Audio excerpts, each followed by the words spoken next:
करणार। आणि म्हणून मी नेहमी म्हणतो ही लढाई वाडा विरुद्ध गावगाडा आहे, ही लढाई प्रस्थापित विरुद्ध विस्थापित यांची लढाई आहे।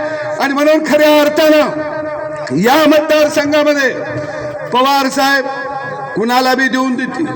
काय काय म्हणते ती, साहेबांचं वय 84 आणि सभा आता 84 घेणार आहे।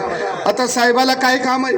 काय मसरं राखायची आहेत, काय पाणी पाजायचं आहे, शोच धंदा करायचा। पण साहेबाला म्हणावं लागेल ह्या वयात बी आमच्या सारख्याला चान्स देण्यात झालाय, ह्या वयात बी। अहो बाप पोरग कर्तबगार झालं की प्रपंच त्याच्या हातात देतं आणि का बसतं का नाही। पण हे म्हातारं खडूस आहे, तिजोरीची किल्ली कमराला लावून हिंडतया।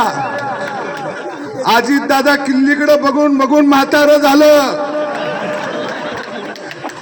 अजित दादाच्या लक्षात आलं हे म्हातारं किल्ली देत कमराची काढत नाही, म्हणून दादा आता किल्लीला लोंबकाळत म्हणताय किल्ली तोडल्याशिवाय थांबणार नाही, कारण आता हे भात झालं।